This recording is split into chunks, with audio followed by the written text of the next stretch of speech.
AdviZed. I'm here with M2TV Extreme, and I'm here with Kurt McKinnon. Tell me, what's the new scene here? We see lots of bikers. Yeah, we're just here doing a stunt show for all these people looking at the cars, and we're hoping they're going to like all the new tricks we're doing. We're trying to put on a pretty good show for you. The wind plays a big factor, though. It's kind of windy. It's hard for us to get all our good tricks off. We got our bikes set up pretty good today. We got the crash cage on here in case the bike falls over, it doesn't wreck the fairings. I don't have a 12 bar, but some of the guys have a 12 bar on the back, so when you're doing a wheelie it can scrape and you don't wreck your bike. As you can see, my bike's pretty trash on the back because I don't have one of those. But if you look behind me here, you can see a couple of the guys doing some tricks. So what's that trick right there? I missed it, sorry. Basically, you do a 12 o'clock, it's called a 12 o'clock wheelie. It's about 5-10 miles an hour. And then you can take your hands off, you do no-handers, you can do one-handed circles, and you can do scrapes and different tricks like that. When you sit with your feet over the bars, it's called a high chair.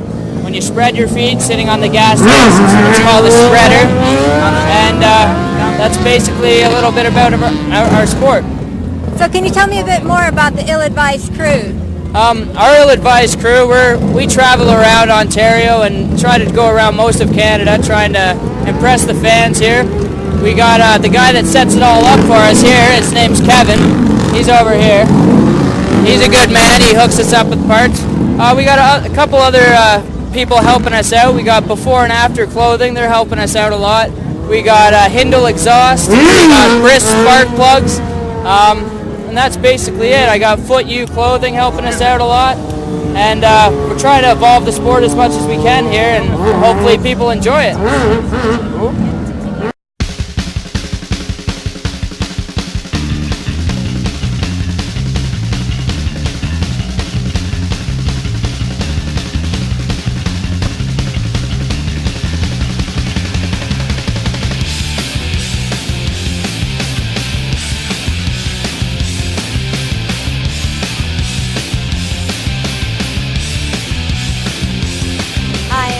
And I'm coming to you from M2 Extreme TV. I have Nicole and Wendy, two girls who are bikers, and they're going to tell us a little bit about themselves. So, what's the scoop?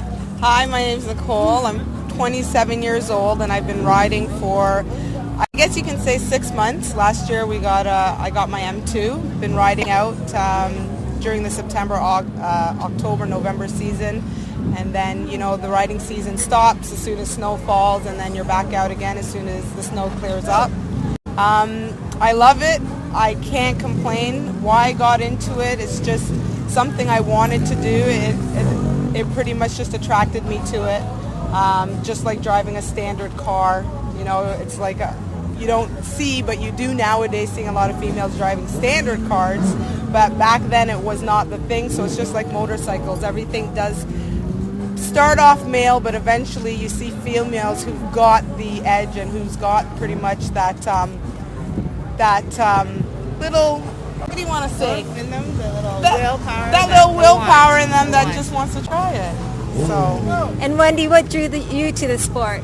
I think I've always loved bikes. I've seen them on the road since I was little, and I just loved them and been fascinated by them. And I went down to Humber College and I did the weekend course, and it was amazing. It's amazing to get out there. It's a stress reliever. It's just, you're free, you know. And I convinced my 50-some-year-old mother to go get hers, and she got her M1 today. So I'm very excited. So it seems like it's such a male-dominated sport. What's the difference between a guy rider and a girl rider? There's a lot. Male riders, I'm going to say testosterone. It's all a cool thing. It's like, ooh, you know, how fast can I get? Do I look good on it? I think for a girl, a lot of girls are more care. They're cautious, really cautious. You know, take their time, want to do it because they like it. They've been on the back, and they don't want to be a back rider anymore. Of being on the back. They want to be front riders That's now. right. So, and you know, and they're really cautious.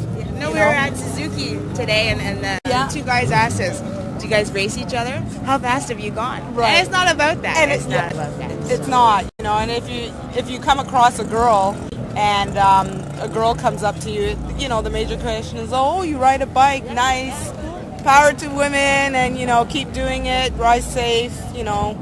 And it's all about safety, you know. Bikes are for women, not something to boost their ego, and I'm not saying all men do that. It's, you know, it's just a totally different environment for women. Just to say that they can do a male sport, quote unquote, you know. So it's like doctors a long time ago and a women in a doctor's world. It's no difference. Time is changing, you know. It's a lot of things are coming womanized now. So safety. So what sort of gear do you guys use? Well, I'm not wearing my jeans today, but I got my jacket on. I got my helmet. I don't got my gloves on either. But okay, so my safety gear today is not. It's tougher in the hotter weather. Like it's you know, so you got to get the appropriate summer gear and stuff like that. But anything from, you know, pants, riding pants, and leather boots, you know, past the ankle and stuff like that. So those are good safety. And in terms of bikes, do you guys focus in on power, or what attracts you to? I went for color.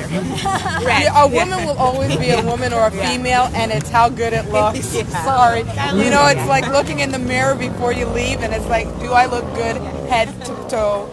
As for a bike, it's not the power. It is how sleek it looks. Does it look good? I feel comfortable. You know, and I think a female will tend not to get a bike for power because, again, it comes back down to being a cautious rider. Can you handle something more than you are, or what can you handle? And we tend to get things that we can handle, you know, and you don't want to get something you can't handle. That's what causes, you know, accidents or, you know, any little mishaps. So what do you guys watch out for on the road to keep safe? Oh, anything from dead animals to water splash to gravel on the road.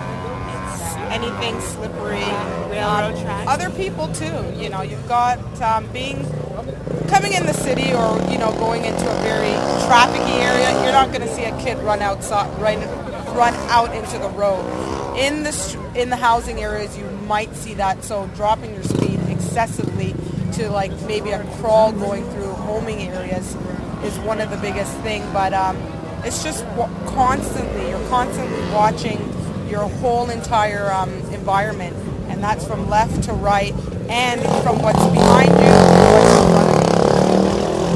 And you two are at the show here today. It's really exciting. What are you watching for? I'm watching these guys pop a wheelies here. Riding on one wheel. That's pretty cool. Yeah, and also just the type of bikes that are out here.